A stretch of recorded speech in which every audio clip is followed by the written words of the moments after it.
왜 요한계시록을 시작했는가?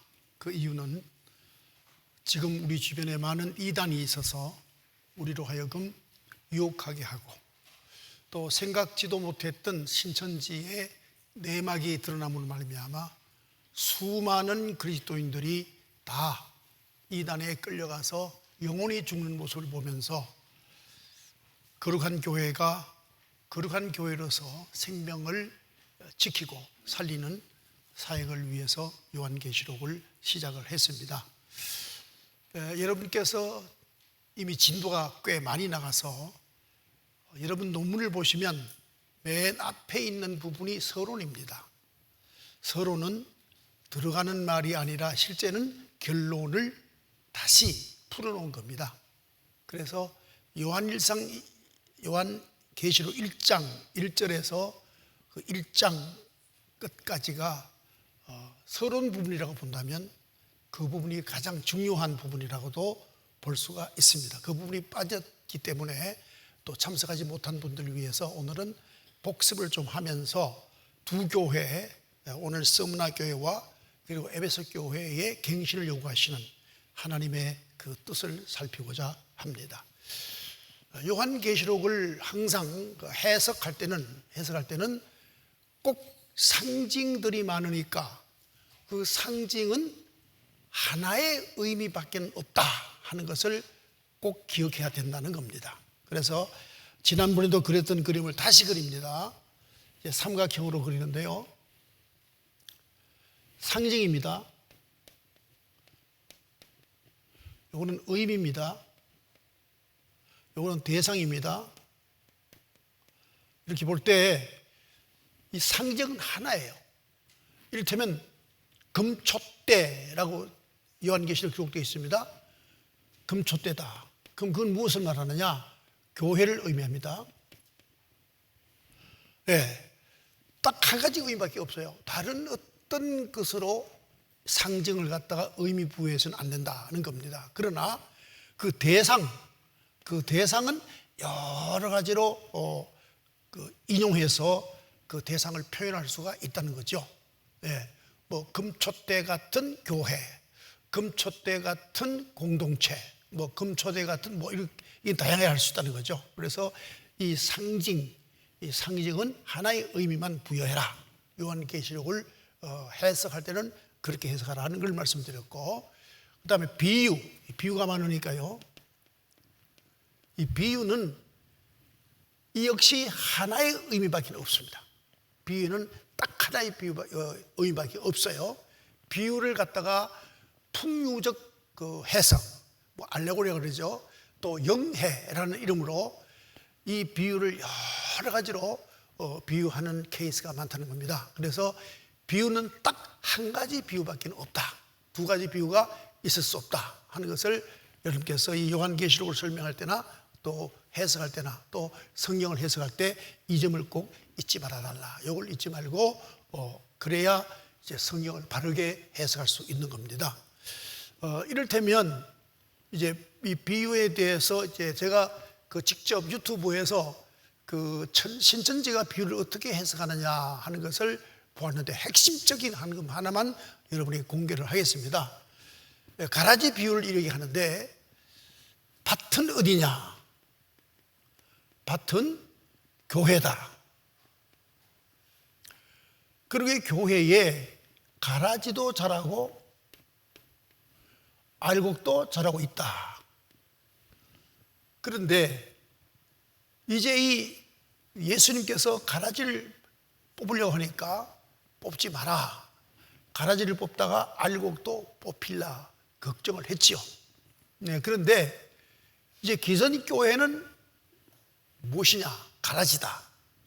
그리고 알곡은 무엇이냐? 알곡은 예수를 참 예수를 믿는 사람들인데, 이 사람들을 추수해서 장막 성전으로 불러오는 것이 우리의 의무다, 책임이다, 사명이다, 이렇게 보는 겁니다. 그러니까 교회 안에 가라지와 알곡이 같이 있는데, 이 교회는 14만 4천에 들어가지 못하니까 14만 4천에 들어가면 정거장막으로 와야 된다. 그러니까 알곡을 추수해서 불러와야 된다. 그리고 어떻게 알고 있는가 하니 유아 세례 받은 사람, 또 성경을 잘 아는 사람, 이런 사람들을 접촉해서 자꾸만 이제 그 신천지로 불러가는 겁니다. 그래서 교회는 이 알곡과 가라지가 같이 있다, 이렇게 해석하는 겁니다. 그런데 실제는 이 말씀이 그런 말씀이 아니거든요. 세상을 말해요, 세상. 그런데 교회라고 이제 말함으로 말미암아 이런 해석이 나오게 되는 거죠. 그래서 신천지가 하는 성서 해석은 비유를 많이 씁니다. 거의 비유를 많이 쓰는데 그것이 잘못된 거다. 비유는 딱 하나, 성경이 말하고자 하는 것은 딱 하나다 하는 겁니다. 요즘 새벽기도 하시는 분들은 조금 아마 이해가 갈 겁니다만은 우리는 소위 말해서 그 밭과 씨와의 관계를 우리가 보통 한국 교회, 뭐 세계 교회가 전통적으로 밭과 씨를 이제 해석할 때 밭은 사람의 마음, 그리고 씨는 복음, 이렇게 다 해석을 합니다. 그런데 그것을 만약 그 자체로서는 말할 때 그렇게 해석할 수 있지만 실상은 그 다음 누가복음 8장 전체를 보면, 장 전체를 보면 말씀을 말하는 게 아니라 말씀보다는 예수님을 더 말하고 있습니다. 이 도성인신이라는 말이 나오는데요. 요한복음에 있어서의 그 예수는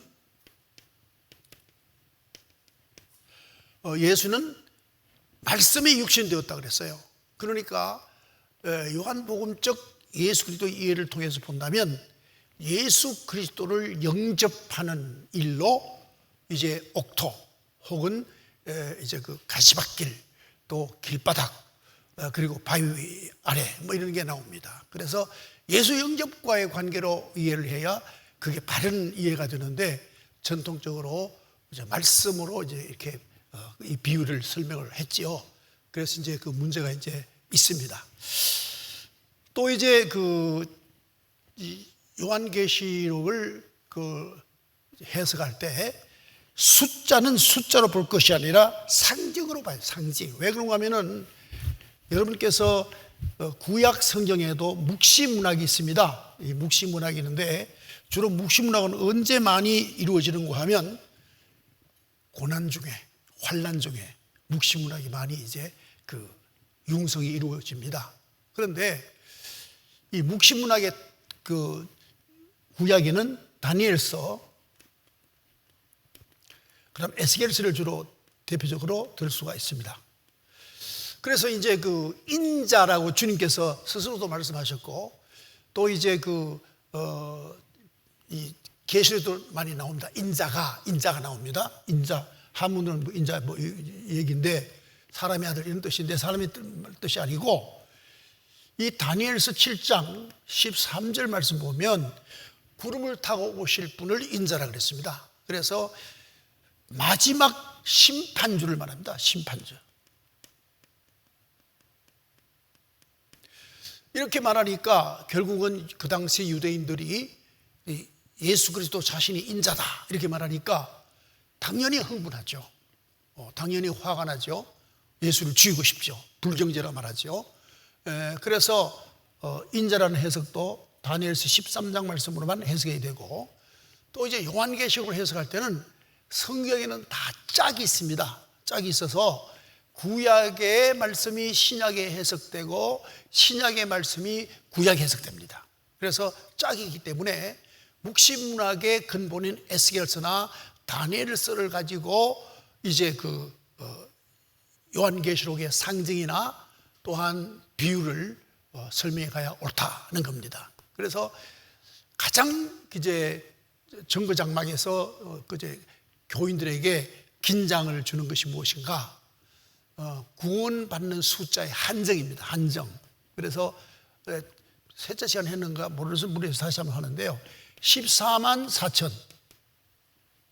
이 얘기를 제가 말씀 다시 드리는데, 이건 뭐냐면 우리 인간의 숫자가 완전 숫자가 3입니다. 3, 그다음에 이제 4는 하나님의 숫자, 완전 숫자죠. 여기다가 이제 완전 천을 곱하면 14만 4천이 나옵니다. 이 천은 뭘 말하냐면 풀을 말하는 것이고, 이것도 마찬가지고, 이거 누구든지, 이 14만 4천 누구든지입니다. 누구든지라는 말의 뜻입니다. 이 14만 4천 말이 여기에 대한 상징일 뿐이지 결코 이 자체가 숫자가 아니라는 거예요. 네. 그래서 이걸 분명히 알고, 이게 요한복음 3장 16절에 나오는 누구든지 저를 믿는 자마다 멸망치 않고 얻으리라 할 때 그 누구든지가 바로 14만 4천이라고 상징적으로 표현한 겁니다.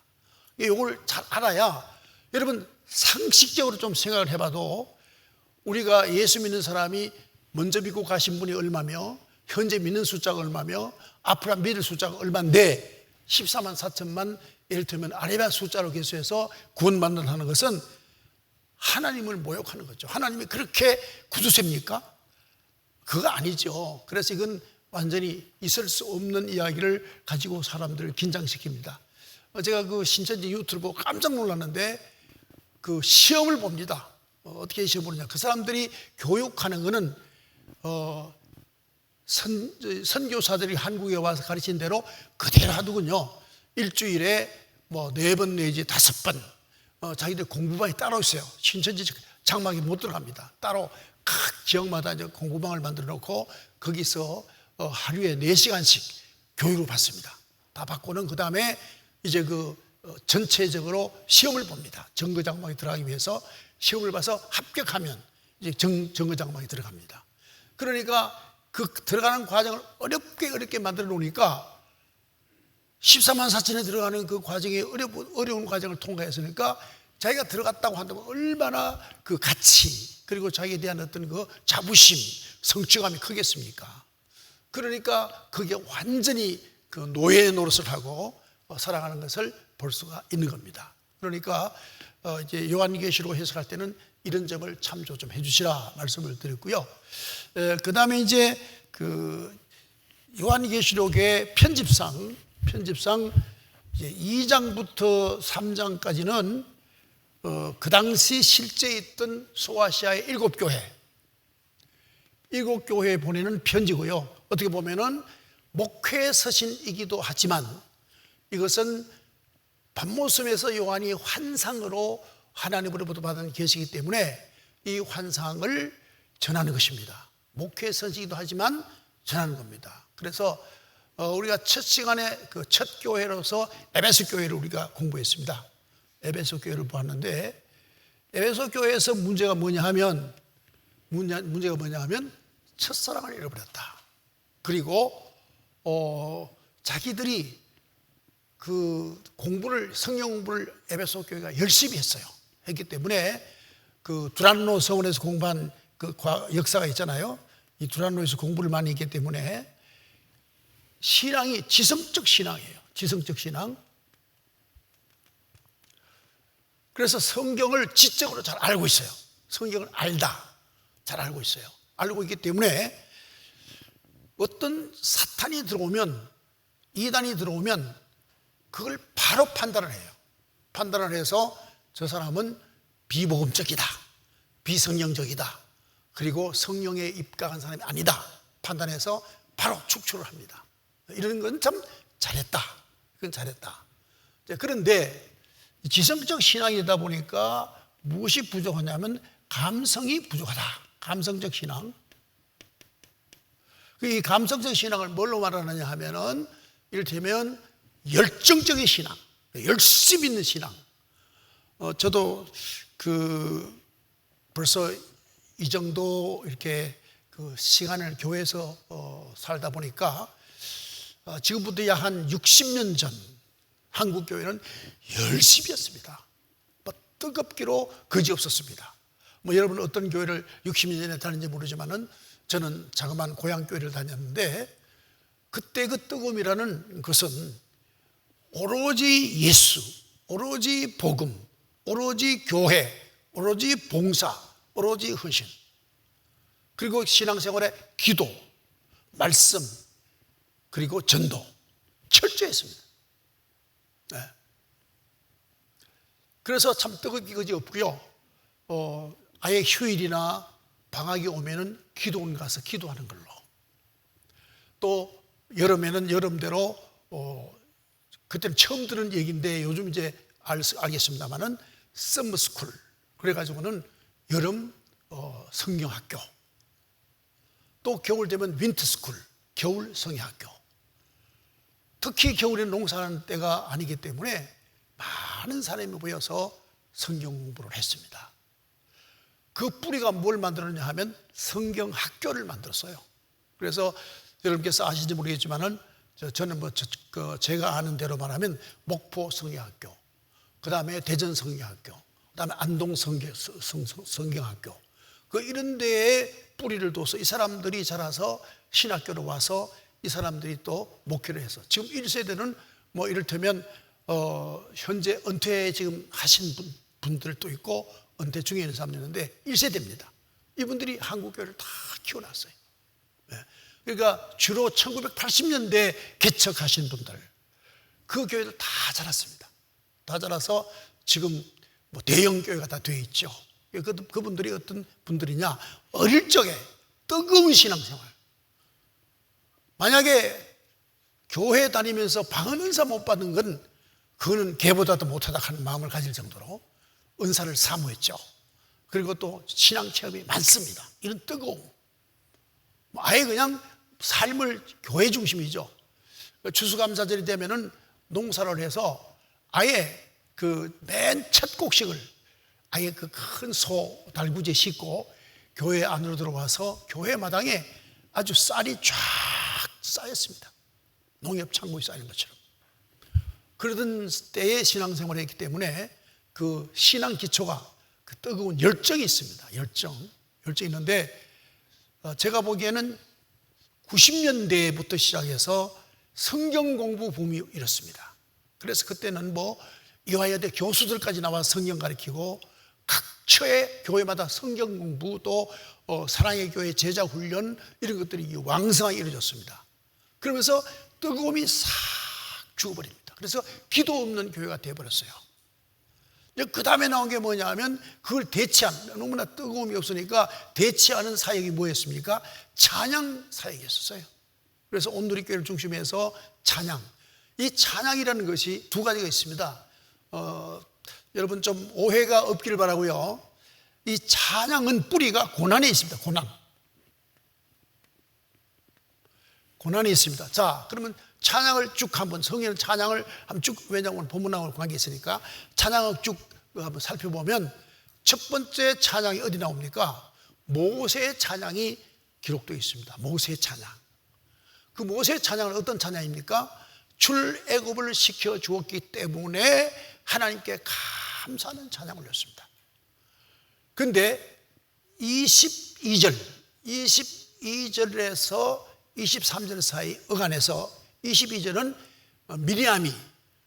미리암이 그 모세 찬양에 그 반응해서 찬양하는 기사가 나옵니다. 23절 보면 물이 없어서 이스라엘 백성들이 원망했다 그랬습니다. 그러니까 어떤 기쁨과 감사와 축복과 그리고 하나님 주신 그 어떤 안정된 삶, 해방, 이런 것으로 찬양하는 것은 그 조건이 해결되기 때문에 그 조건에 대한 무딘 감정이 되면 바로 찬양이 사라지고 없어요. 바로 원망으로 돌아갑니다. 그렇지만은 그 다음에 찬양이 어떻게 나오냐면 구약성에 보면 여러분 알다시피 이제 신약에서는 마리아의 찬양도 있고요. 신약에 이 마리아 찬양은 뭐냐 하면 수태고지를 받습니다. 수태고지를 받으면서 이 여인 마리아는 죽어야 합니다. 그것은 율법에 의하여 죽어야 합니다. 왜? 정혼한 여자가 임신했으니까 죽어야 되지 않습니까? 이 마리아의 찬가는 영원합니다. 그래서 마리아는 고난 중에 하나님을 기뻐하고 고난 중에 감사하는, 이게 바로 이제 찬양의 뿌리죠. 이제 뿌리입니다. 그리고 또한 이제 여러분께서 이제 찬양시라고 하면은 구약에 또 신약에 다 있습니다만은 거의 다가 고난 중에 고난을 동기로 해서 하나님 내게 이런 고난 주심을 감사합니다 해서 찬양을 부른 찬양은, 이것은 진정한 참 찬양의 가치가 있는 찬양이 되는 겁니다. 그래서 이 찬양하면 고난에서부터 나오는 게 진정한 찬양이 되는데요. 여러분께서 이 뜻을 알지 못하면 이 찬양이라고 하는, 그러니까 온누리 교회를 중심해서 이 찬양이 인간의 감성만 자극하는 감각적 역사밖에 없었지, 내적 변화 그리고 심령적 어떤 구속의 은총이라든지 이런 것들을 노래하지는 못했던 거죠. 그래서 한국 교회가 찬양 사역이라는 것을 통해서 오히려 감각적 신앙으로 바뀌어버렸어요. 감성 신앙이 감각적 신앙으로 바뀌어버렸어요. 이래서 인간의 감정만 자극하는 찬양이었습니다. 지금 그게 다 들어가고 없지 않습니까? 이게 마지막 한국 교회에서 있어서의 이제 뜨거움의 하나의 표출이었습니다. 그래서 지금 현재 어떻습니까? 한국 교회는 거의 차가운 교회가 돼버렸고, 이성적 교회를 변해버렸고, 여기다가 또 뭐까지 이제 와서 문제가 발생했는가 하니, 이건 한국만 말합니다. 한국말 하는데, 시대 정신이, 유물론이 사람들을 자꾸만 그 바람에 끌려가도록 만드는 사회 분위기 때문에 더욱 이제 신앙이 더 차가워졌습니다. 그래서 지금 이 에베소 교회에 전하는 말씀은 어쩜 한국 교회에다가 전하는 말씀이다, 이렇게 봐야 됩니다. 여러분, 우리도 겪어봤습니다만은 이 교회 안에는 두 종류의 교인이 섞여 있습니다. 뭐냐면 용서받은 죄인과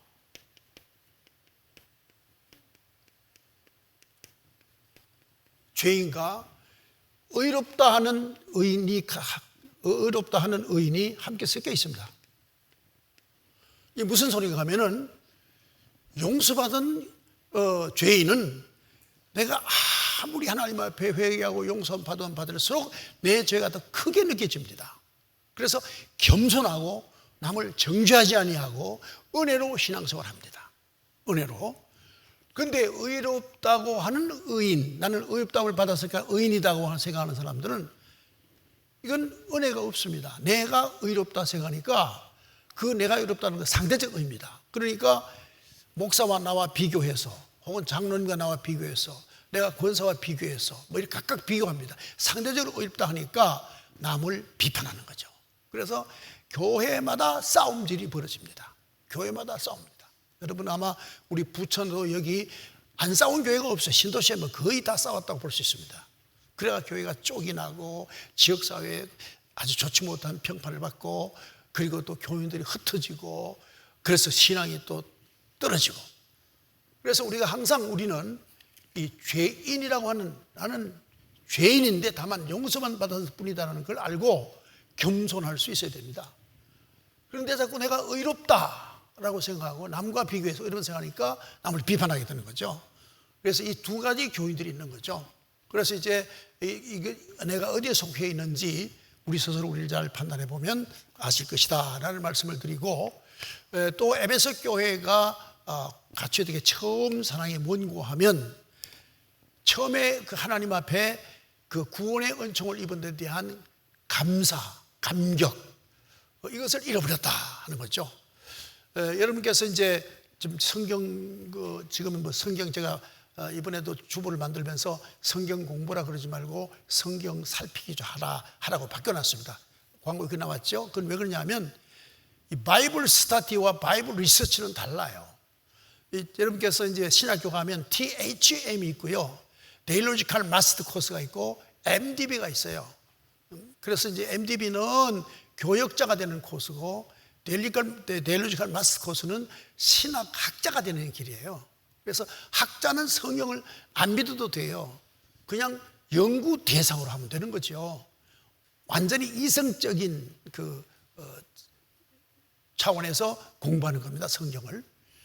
그러나 이 MDB, 이를테면 내가 미션을 해야 될 사람, 내가 교역을 해야 될 사람, 이 사람은 신앙이 중심이죠. 차이가 있습니다. 이것처럼 이 성경 공부는 바이블 리서치입니다. 이거는 해서 안 돼요. 성경 공부 안 되고, 성경 살피기, 성경을 통해서 내가 신앙을 갖고자, 믿고자 성경을 보아야 됩니다. 그래서 이제 성경 살피라고 바꿔놨는데요.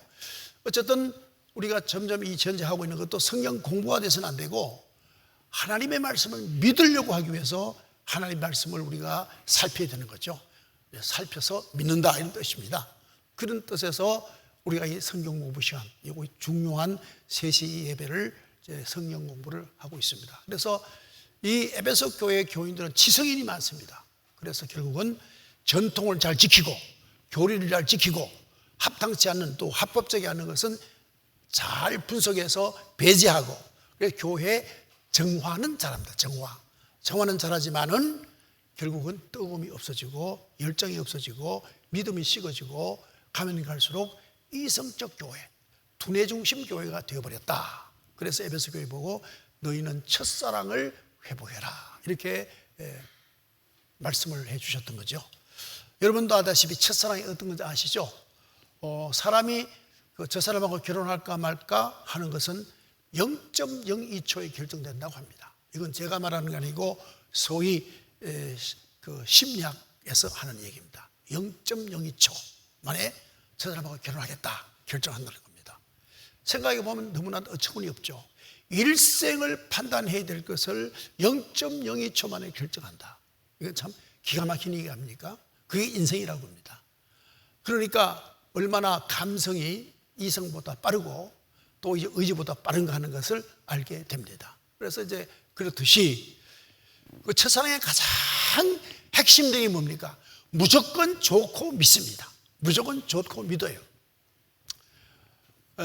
이제 뭐 우리 개인 얘기를 해서 죄송한데 이제 보통 보면은 처음 사랑을 할 때, 연애할 때는 내가 뭐 우리 집이 가난하고 내가 뭐 우리 집에 뭐 굉장히 뭐 살림살이가 어렵고 뭐 우리 아버지는 저 농촌에 머슴살이하고 뭐 이런 얘기 다 하면 듣는 사람은 낭만적으로 듣습니다. 머슴살이 얼마나 좋겠냐.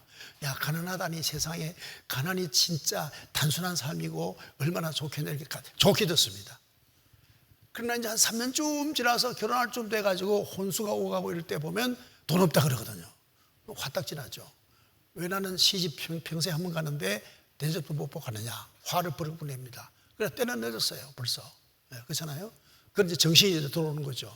눈이 뜨이는 겁니다. 가난이라는 게 보통 문제가 아니구나. 이제 이렇게 이제 알게 되는 거죠. 그래서 우리가 첫사랑 한다면 무조건 믿습니다. 그래서 무조건 믿는 신앙으로 돌아가라. 그런 얘기입니다. 무조건 따지지 말고 믿으라 하는 얘기죠. 그것이 바로 신앙의 직관. 직관이라고 있는데 이 직관이 발달되면은 굉장히 영적인 그 이해가 돈독해집니다. 그래서 직관을 가지고 예수 믿으라, 신앙생활 해라 이렇게 말하고 있습니다. 오늘 서머나까지 해야 되니까 서머나를 들어가기 전에는 제가 먼저 여러분에게 꼭 전해야 될 우선적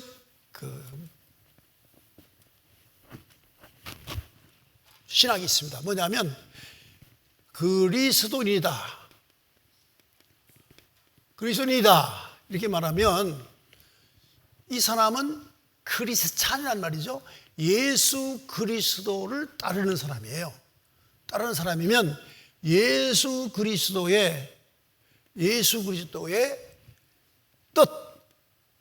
뜻과 동일해야 됩니다. 동일해야 되겠죠? 그럼 자, 예수 그리스도의 뜻이 어떤 것인가 한번 살핍시다. 먼저 예수 그리스도의 인생관이 뭐냐? 예수 그리스도의 인생관은 누가 뭐라 그래도 예수님은 오직 무엇 때문에 살아갑니까? 하나님의 뜻을 이루기 위해서 살아갑니다. 하나님의 뜻을 이루기 위해서 자기 뜻 이루려고 오신 게 아니에요. 하나님의 뜻을 이루려고 와서 삽니다. 그래서 인생관이 내가 예수님께서 묻습니다. 당신 왜 사오? 물으면 나는 하나님 뜻을 이루려고 삽니다. 이렇게 예수님은 담대히 말합니다. 그렇기 때문에 기도는 왜 하느냐를 가리키면서 하나님의 뜻을 이루기 위해서 기도를 하는 거다 이렇게 말합니다. 어디 있죠? 주기도문에. 기도는 왜 하냐? 하나님의 뜻을 이루기 위해서 기도하는 거다. 그게 예수님의 기도고요. 또 예수님의 가장 궁극적 기도는 어떻습니까? 감난산의 기도입니다. 어떻게 나옵니까? 아버지 뜻대로 하옵소서라고 그 기도의 결말을 마칩니다. 그래서 내가 왜 사느냐 하면 예수님은 하나님의 뜻을 이루기 위해 산다, 이렇게 말씀하시죠. 성경이 그렇게 말씀하고 있습니다. 그렇다면 우리도 역시 왜 사느냐 하면은 하나님의 뜻을 이루기 위해 산다 하는 것이 이성적으로 배워서 학습에 의한 답변이 아니고 실제 전인격적인 답변으로 그렇게 할 수 있어야 됩니다. 그래서 영성의 사람이다 할 때 무슨 말이냐 하면 하나님의 뜻을 이루는 사람을 영성의 사람이라고 그래요. 그 다음에 또 뭐냐? 가치관입니다. 가치관. 제가 자주 눈에 얘기하는 얘기인데, 그럼 만약 내가 그리스도인이라면 가치관이 어때야 되느냐 하는 것입니다. 이게 오늘 서문학교회 얘기 때문에 얘기하는 겁니다. 서문학교회 보고 이렇게 말합니다. 너희가 빈궁하나 부한자다, 이런 말을 하고 있어요. 이게 무슨 말이냐면 서문학교회가 박해를 받아요. 핍박을 받아요. 그래서 고난 중에 있어요. 헐벗어요. 굶주려요. 끼니를 잃을 수 없어요.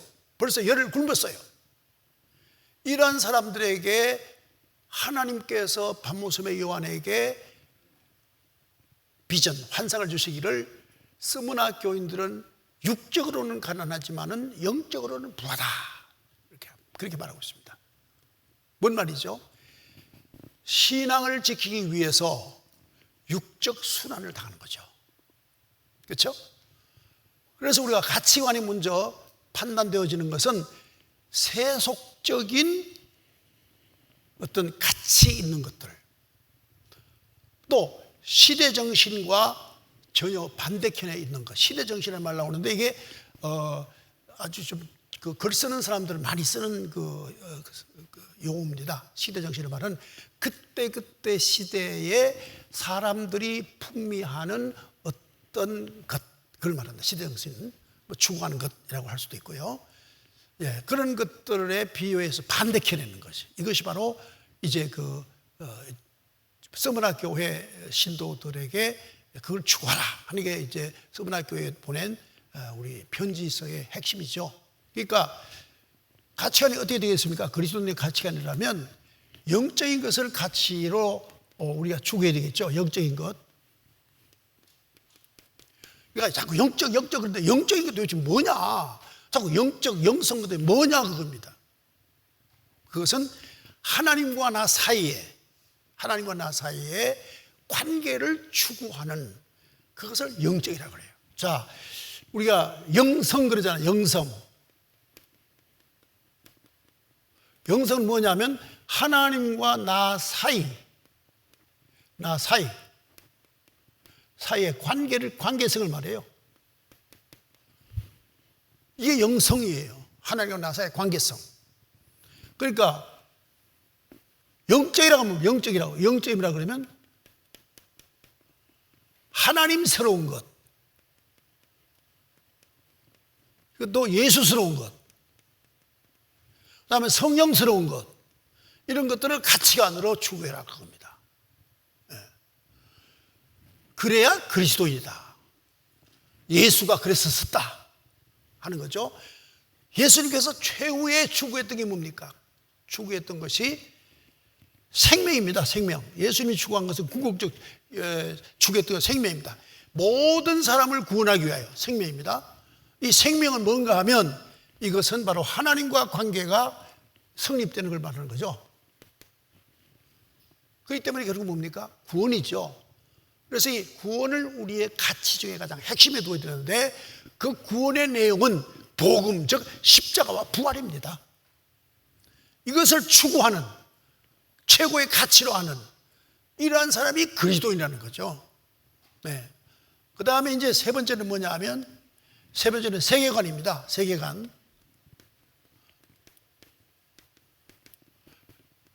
뭐냐면 이 세계를 누가 주관하느냐, 이 역사를 누가 주관하느냐, 그래서 역사관이라고 합니다. 역사관. 누가 주관하느냐 하는 것입니다. 네. 이제 잘못 쓰고 있네. 역사관입니다. 이 누가 주관하느냐 이겁니다. 그래서 가끔 보면은 놀라운데요. 제가 요즘은 이제 저도 공부를 하죠. 이제 그러기 위해서 이제 보는데 유수한 목사님들이 아주 CBS에도 뭐 아주 존경받는 목사님이신데 참 위험한 얘기를 해요. 사주도 일리가 있다. 사주도 일리가 있다 이런 말을 해요. 여러분 인생이 고단하고 힘들면요 어느 날 손바닥을 봐요. 그럴 때가 있죠. 손금을 봅니다. 손금하고 운명하고는 아무 상관이 없어요. 그리스도인에게는 통치하시고 주관하신 분이 우리 하나님이시니까. 내 사주가 아무리 좋지 않아도 하나님께서 주관하시기 때문에 하나님의 주관에 공식이 있어요. 여러분 이거 중요한 부분이니까 암기해두세요. 하나님의 역사 주관에 그 공식이 뭐냐? 첫 번째가 창조입니다. 그러니까 이 우한 폐렴이 세계를 강타할 줄을 아무도 몰랐어요. 작년만 하더라도. 몰랐죠? 우리가 한 번도 겪지 못한 사건들을 우리가 만나면서 인생을 살아가는 거예요. 과거에 물론 많은 역사학자들이 말하기를 과거에 있었던 일이 다시 반복되기도 한다는 그런 역사 논리가 있긴 합니다. 하지만은 성경에는 한 번도 있었던 일이 대대로 오는 게 아니라 하나님은 늘 역사를 창조하시는 분이기 때문에 창조적 사건을 만나게 되는 거예요. 그래서 이렇게 볼 수 있습니다. 고린도전서 5장 17절인가요? 날로 새롭게 된다. 새로운 피조물이라. 이전 것은 지나갔으니 새로운 피조물이라 이렇게 말하고 있습니다. 이게 뭐 말이죠? 날로 하나님의 창조적 역사 안에 참여되는 걸 말하는 거예요. 네. 그래서 하나님의 역사 주관은 창조적이고요. 두 번째 하나님의 역사의 주관은 어떻게 하느냐? 항상 하나님은 하나님께서 우리에게 약속하신 바 약속대로 하십니다. 그러니까 하나님은 그냥 창조를 하시되 아무렇게나 하시는 게 아니고 약속대로 하십니다. 이미 우리와 약속했죠? 약속대로 하시는 겁니다. 그것이 하나님의 역사를 주관해 가시는 원칙입니다. 세 번째는 뭐냐면 하나님께서는 항상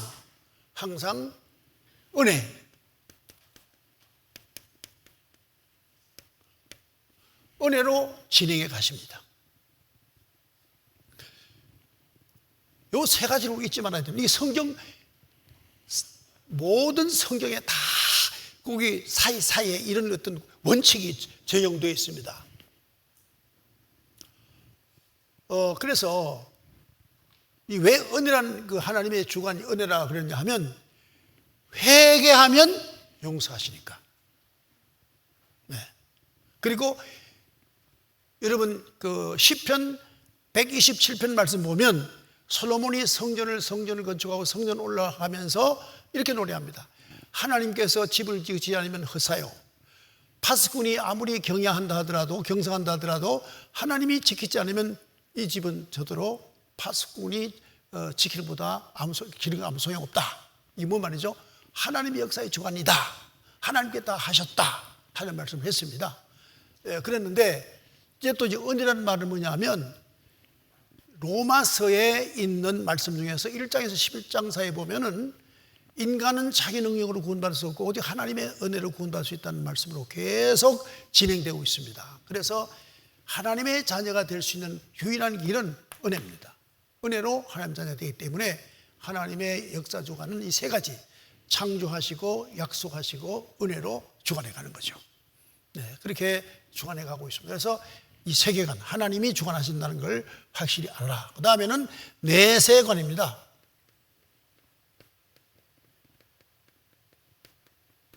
이 내세관은 뭐냐면 분명히 우리에게는 여러분 이 표현이 제가 참 하기 곤란한데 이 땅이 끝이 아니에요. 이 땅이 끝이 아니고 하나님의 나라가 있는데 그 나라는 이미 우리 속에 들어와 있어요. 하나님의 나라가 이 땅에 온 것은 예수 그리스도가 오심으로 말미암아 시작되었다고 보통 이야기합니다. 신학자들은 그렇게 얘기합니다. 그런데 실제 하나님 나라의 개입은 더 깊이 말하면 창조 때부터 개입이라고 볼 수 있습니다. 하나님의 통치가 시작된 것이니까, 창조가 통치니까요. 그렇게 되는데, 이제 우리가 개인별로는 내 생명이 끝나고 육신이 이제 영과 헤어지면은 내 일생이 끝난 거죠. 끝나면 그 다음 세계가 있습니다. 이걸 믿는 겁니다. 그 다음이 있다. 초월의 세계가 있다. 이걸 믿는 겁니다. 그게 바로 내세관이에요. 여러분께서는 뭐 천국에 가면은 무슨 뭐 금멸관을 받는다, 뭐 여러 가지 표현이 많습니다. 근데 벌써 이 초월의 세계, 하나님의 우리 내 인생의 죽음은 그 다음 이게 열려 있는 그 천국, 뭐 여러분 표현대로 말하면 천국, 예, 제가 표현한다면 초월의 세계, 이렇게 표현할 수 있는데, 그 다음 세계 있는데, 그 세계는 아무도 경험하지 못했습니다. 그래서 성경의 표현은 상징적 표현일 뿐이지 그 세계를 묘사할 수 있는 능력이 인간에게는 없어요. 인간의 언어로, 인간의 글로, 인간의 경험도 없어요. 그래서 전부 다 상징적입니다. 상징적입니다. 뭐 보호자가 있는데 뭐 그게 어쩌고 뭐 앞으로 나옵니다. 특히 요한계시록 많습니다. 뭐 7 등대가 있고 뭐 7 천사가 있고 뭐 쭉 나옵니다. 그거 전부 다 상징이지, 우리의 3차원의 인간은 4차원도 모르는데 어찌 초차원 세계를 알겠습니까? 그래서 그러하지만 우리는 표현상 어떻게 하느냐, 하나님의 나라의 완성의 때, 그렇게 말합니다. 이렇게 말하면 또 천년왕국이 나오고 복잡한 말이 나오는데, 하여튼 단순하게 하나님의 때, 하나님의 구원의 완성의 때가 있다, 이걸 확실히 믿습니다. 이제 그렇게 믿어야 됩니다. 그렇다면은 우리의 삶을 관조할 때, 오늘의 현실을 관조할 때 어떻게 관조해야 되느냐, 현재에서 미래를 보는 것은 세속인이 보는 겁니다.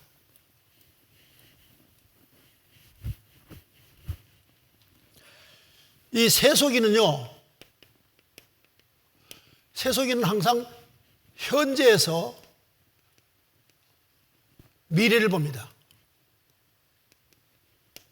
미래를 봅니다. 그러나 그리스도는 어떠냐? 그리스도인은 믿음 안에서, 그러니까 다시 말하면 약속의 성취의 자리, 성취에서 오늘을 봅니다. 자, 그러니까 오늘 어린아이가, 우리 초등부 어린아이가 길을 가다가 10,000원짜리 한 잔을 주셨어요. 주셔가지고 엄마한테 가서, 엄마 내가 오늘 교회 갔다 오다 10,000원짜리 주셔서. 그러니까 엄마가 하는 말이, 야, 너 진짜 오늘 복 받았다. 그래, 그거 뭐 할래? 예, 뭐 나 학용부 살 거야. 그거 사라. 이거는 뭐냐면 현재에서 미래를 보기 때문에 그렇죠. 근데 성취의 자리에서 오늘 돈 많은 주신 걸 딱 알게 되면 엄마가, 야, 주님 앞에 설 텐데 그 10,000원을 네 것도 아닌데 왜 가져왔냐?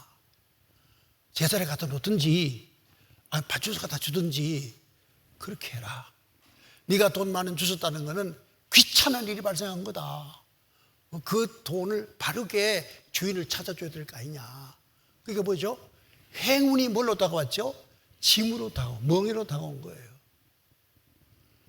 그래서 항상 그리스도인은 성취의 자리, 심판주 앞에 선대해서 그 자리에서 오늘의 나를 보는 겁니다. 그래서 이런 관점으로 이야기한 게 어디 있냐면 부자와 나사로 얘기 나옵니다. 부자와 나사로 둘이 원수간이죠. 그러니까 왜 이 말씀을 하셨냐? 누가 이 말씀을 하셨냐? 예수님 말씀하셨어요. 비유입니다. 말씀하셨는데 예수는 벌써 천국에 가 계시면서 그 자리에서 오늘의 현실을 봅니다. 나사로라는 가난한 사람, 부자라는 매일 잔치하고 잘 먹고 잘 살고 비단 옷을 켜켜이 몸에 두르고 사는 사람. 이거는 현실 속에서 있어서의 가치로 볼 때는 부자 편을 속하는 거죠. 그러나 여기 천국에서 볼 때는 이 부자 편이 아니라 오히려 나사로 가난한 사람이 훨씬 더 복되게 인생을 산다, 이렇게 평가가 된다, 이렇게 말합니다. 그런데 뭐 이야기에 대해서 또 뭐 구원론 이야기가 복잡하면 안 되니까 단순하게 비유는 하나만 보라고 그랬잖아요. 천국에서 현실을 간주할 때, 성취의 자리에서 진행형인 현재를 간주할 때 이런 결론이 나온다는 걸 예수님의 시각, 관점을 이야기하는 것이 부자와 나사로 얘기입니다. 그래서 우리는 어떻게 살아야 될 것인가가 분명히 판단이 됩니다. 그렇잖아요? 우리 어떻게 살아야 될 것인가, 무엇을 소중히 여길 것인가, 무엇을 소중히 여길 것인가 하는 것입니다. 그래서 예수님이 처음 이 땅에 오셔서 첫 선언이 뭡니까? 첫 선언이 이 말입니다. 너희는 심령이 가난해야 된다. 그러니까 오직 하나님의 사랑만 바라고 살아야 된다. 하나님의 사랑에 목말라라, 그 말이죠. 그런데 우리 그렇지 않지 않습니까? 내 육적 욕구, 욕망에 목말라 사는 것이 우리의 삶의 현실이죠. 그래서 벌써 하나님 나라의 말씀을 전할 때 예수님은 육적인 가치보다는 그리스도인적 가치를 추구하라고 첫 마디가 그렇게 선언이 됐던 거죠. 그래서 이 부가모의 서머나 교회는 지금 대단한 극심한 환난 중에 있는데, 그 환난 받음이 정말 큰 축복이다. 너희는 정말 큰 축복이다. 왜 축복이냐? 주를 위하여 고난 받으니까 너희의 상은 하늘나라에서 차곡차곡 준비된다. 여기 상으로 보지 말고 보상으로 보십시오. 보상이 하늘나라에 차곡차곡 쌓인다. 여러분, 그래서 예수님이 하신 말씀 있죠. 하늘 창고에 쌓아, 거기는 동록도 없다, 이런 말씀 하시잖아요. 그래서 우리가 현실의 것으로 우리 육신의 시간, 육신의 우리가 가지고 있는 어떤 그 은사, 또 육신의 어떤 우리의 여러 가지들, 모든 것들을 주를 위하여 쓰게 되면은 하늘나라에 쌓는 결과가 오는 거죠. 그래서 서머나 교회 교인들에게 하는 말이 핍박을 받는 것, 이것은 축복이다. 그러니까 그걸 축복으로 알아라, 이렇게 말하는 겁니다. 그렇게 본다면 여러분께서 이제 오늘의 우리와 가장 실제 삶의 현장에서 부딪히는 게 뭐냐면 이데올로기와 이제 신앙입니다. 신앙인데 이 이데올로기는 현실에서 우리 인생이 행복하게 사는 법을 여러 가지 생각을 제안하는 것이 이데올로기입니다. 그러나 성경이 우리에게 말하는 것은 우리가 하나님의 나라가 완성되었을 때 어떻게 행복할까 하는 것을 추구하는 게 신앙입니다. 그래서 이데올로기와 신앙은 부딪힐 수밖에 없습니다. 자칫 잘못하면 기독교가 자본주의를 추구한다. 아닙니다. 절대 아닙니다. 자본주의도 너무나도 여기는 이기적인, 그리고 개인적인 소유적인 것이 많아서 성경하고 아주 멉니다.